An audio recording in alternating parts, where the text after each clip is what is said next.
They teach you from childhood that a father is supposed to be your first hero. He is the man who is supposed to catch you when you fall, the one who shields you from the cold world, and the voice that tells you everything will be okay. We are taught to respect our bloodline above everything else. But what do you do when the very man who gave you life becomes the monster who tries to destroy it? What do you do when your own father looks at you, not as his child, but as an asset to be sold, a pawn to be used in his dark games? My name is Clara. Today is a cold Friday in May 2026. As I stand inside the grand marble-floored lobby of Vance Enterprises, the rain outside is tearing down from the black New York sky, washing over the towering glass windows. Through the double glass doors of the executive boardroom, I can see him. My father, Richard. He is sitting at the head of a massive mahogany table, wearing a custom-tailored three-piece suit.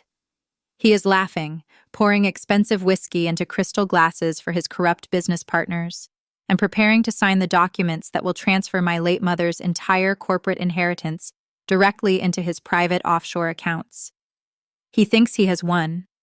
He thinks he has successfully pushed his helpless daughter into a dark corner, leaving me with nothing but empty pockets and tears. He looks out the glass door, catches my eye, and gives me a cold, arrogant smirk. He holds up his gold fountain pen, waving it slightly, as if to say, "Watch me take everything you love." I don't look away. I don't cry. A slow, chilling smile spreads across my face as I glance down at my watch. The hands are ticking closer to 12:30 p.m. Richard thinks he knows me. He thinks because he locked me out of the family mansion and ruined my reputation, I am defeated. He has no idea that while he was busy spending my mother's money, I was standing in the shadows of the night, quietly setting a trap. He has no idea that the silent girl he laughed at has spent the last 6 months talking to the one force he cannot buy.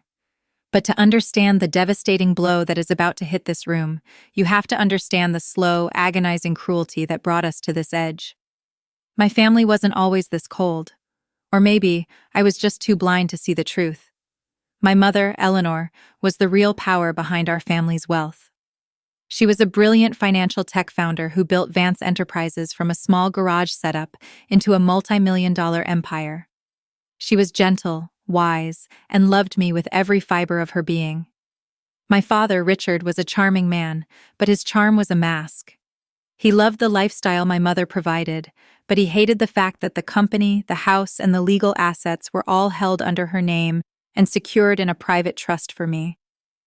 When I was 22, my mother fell deeply ill with a sudden, aggressive neurological condition. Within months, the vibrant woman who managed global portfolios was confined to a hospital bed in our mansion, unable to speak or move her hands cleanly. That was the exact moment my father's true mask slipped. He didn't spend his nights sitting by her bed holding her hand. Instead, the mansion filled with the sound of his angry, late-night phone calls. I would stand in the dark hallway, listening to him whisper furiously to his shady lawyers. "The trust is locked tight," Richard would hiss into the phone, his face twisted in greed. "If Eleanor dies before transferring the executive signing authority to me, that little girl Clara gets full control of the voting shares when she turns 25. I won't let a child run my life. Find a loophole. Force her to sign the emergency health proxy." I remember running back to my room, my heart hammering against my chest, gripping the edge of my bed. I looked out the window at the empty, dark gardens, realizing for the first time that my home was no longer a safe haven. It was a hunting ground, and my father was the hunter. When my mother passed away on a rainy autumn evening, the grief suffocated me. But for Richard, there was no grief. There was only a cold, calculating urgency. The morning after the funeral, before my mother's clothes were even packed away, he walked into my room with a thick stack of legal papers. "Clara, sign these," he said, his voice flat, devoid of any fatherly warmth. "Because of your mother's sudden passing, the company needs an immediate management restructure.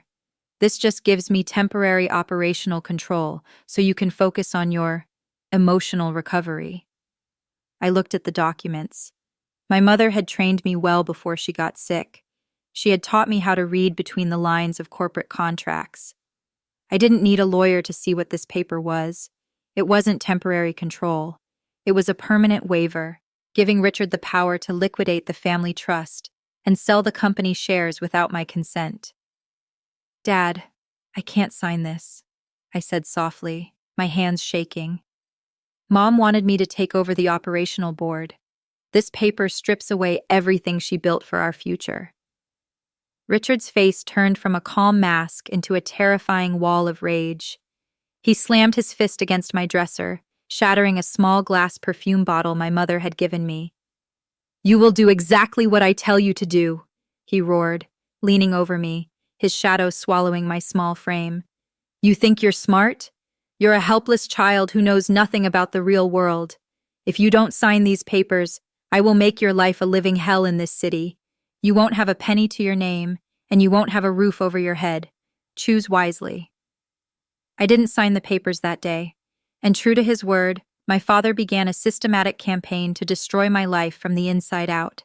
He didn't use physical violence. He used a much more sinister weapon. He used psychological warfare to make everyone believe I was mentally unstable. He started by firing all the old, loyal servants who had known my mother for decades. He replaced them with people he paid double, people who answered only to him. Then, the gaslighting began. I would leave my car keys on the kitchen island, and an hour later, they would disappear. When I asked the staff, Richard would walk in, looking at me with a fake expression of deep fatherly concern. "Clara, you're losing your focus again," he would say in front of the new house staff. "Yesterday you left the front gates wide open. Today you're misplacing your keys. The trauma of your mother's death is fracturing your mind. I think you need medical isolation." "I am not losing my mind, Dad," I screamed, tears streaming down my face. "You are moving my things. You are trying to make me look crazy." "See? Look how hysterical she gets," Richard whispered to the head butler, shaking his head.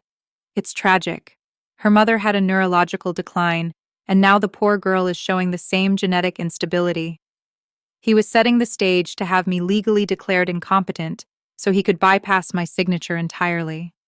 He cut off my credit cards, locked my personal bank accounts under the guise of protecting her from reckless spending, and instructed the security guards at Vance Enterprises to block me from entering the corporate building. The emotional pain of being exiled by your own father, of watching him tell the world that his daughter was a broken, unstable liability, was a weight that nearly broke my spirit. I would sit in my dark bedroom at night, listening to the rain, feeling completely invisible. My friends stopped calling because Richard told them I was away in a private mental health clinic. I was entirely alone, trapped in a luxury prison controlled by my father's greed. The final blow came on my 24th birthday. Richard walked into my room with two heavy-set security men. They carried 3 cardboard boxes containing my clothes and my mother's old journals. "Your time in this house is up, Clara," Richard said, lighting a cigar, blowing the smoke directly into my face. "I have leased this estate to a foreign diplomat. I've arranged a small, secluded apartment for you on the outskirts of the state. You will receive a tiny monthly allowance, provided you stay quiet and stay away from my board meetings. The car is waiting." "You are throwing me out of my mother's house?" I whispered, my voice cracked, looking at the family portraits on the wall. "This is my kingdom now," he hissed, stepping closer. "You are just a helpless little girl. You have no money, no allies, and no voice. If you try to fight me in court, I have the top 5 law firms in the state on my payroll. They will drag your mental health records through the mud until you have nothing left but shame." They dragged me out into the pouring rain, throwing my boxes into the back of a cheap taxi. As the taxi pulled away, I looked back at the glowing lights of the mansion, watching my father close the grand wooden doors. But that wasn't the worst part. He thought the nightmare was over for him. He had no idea that the moment those doors closed, my tears stopped, and my real education began. The apartment Richard gave me was damp, small, and smelled of old dust. But it had one thing the mansion didn't: absolute silence from his manipulation. For the first 2 weeks, I allowed myself to grieve. I let the pain wash over me until there was nothing left inside but a cold, sharp, unyielding determination. My father thought I was helpless because he had cut off my money and my lawyers, but he forgot that he hadn't cut off my brain. He forgot that my mother had given me the private digital encryption keys to her personal secondary hard drive, a drive she kept hidden inside an old silver locket I wore around my neck. One night, sitting by the light of a cheap desk lamp while the rain beat against my small window, I plugged the encrypted drive into an old laptop. When the files opened, my breath caught in my throat. My mother hadn't just left me corporate shares. She had kept a meticulous, secret digital ledger of every single financial transaction my father had made over the last 10 years. She knew he was corrupt. She had been quietly collecting proof of his illegal activities, waiting for the right moment to protect the company before she fell ill. As I scrolled through the hidden spreadsheets, the true face of my father's empire was exposed. Richard wasn't just managing the company poorly. He was laundering millions of dollars for an illegal offshore gambling syndicate based in Eastern Europe. He was using Vance Enterprises as a shell corporation to wash dirty money, hiding the transactions inside fake international shipping invoices.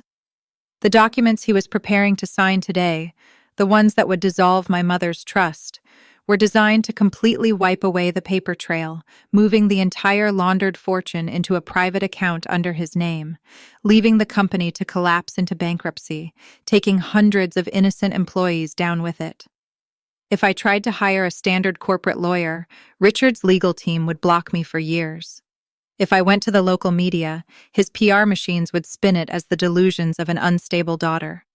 I needed a force that his money couldn't buy, an authority that his high-priced lawyers couldn't intimidate. I shut the laptop, my hands perfectly steady. I looked at the reflection of my wise, piercing eyes in the dark window pane. I didn't see a helpless victim anymore.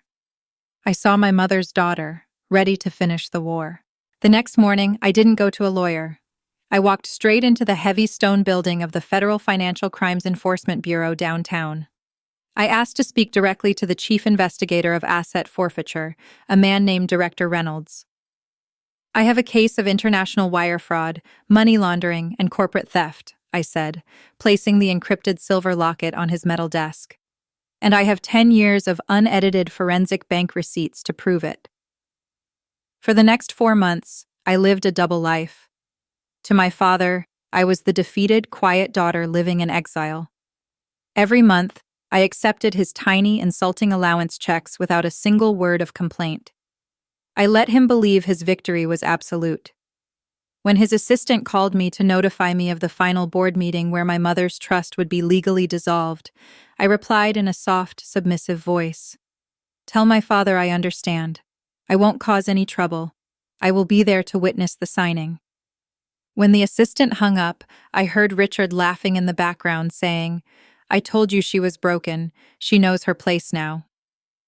They had no idea that every single day for the past 16 weeks, I had been sitting in a secure basement room at the Federal Bureau, working side by side with data analysts and forensic accounting agents.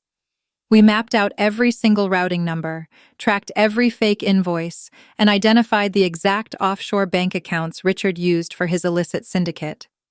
The federal authorities didn't just want to stop the signing. They wanted to catch Richard and his international partners in the middle of an active multi-million-dollar criminal wire transfer. The final board meeting was the perfect stage. The moment Richard pressed the confirm button on his laptop to transfer the trust assets, the digital trap would spring shut. Now, here we are. Present day, May 2026.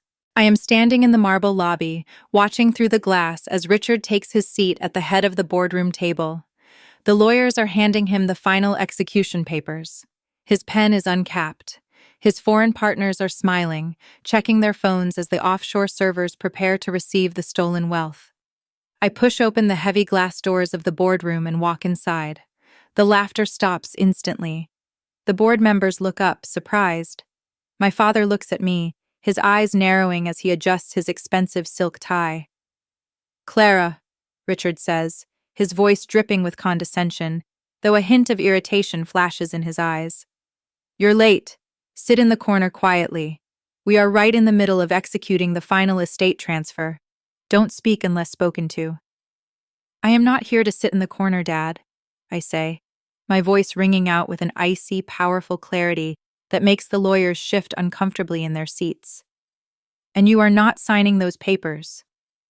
Richard lets out a sharp, mocking laugh, standing up from his plush leather chair, leaning his heavy hands on the mahogany table. Are you losing your mind again, girl? I told you before, your delusions don't work in this room. This company is mine. Your mother's trust is mine. I have the legal right and I have the power. You are nothing but an unemployed, unstable child standing in my boardroom. Security! Get this girl out of my sight!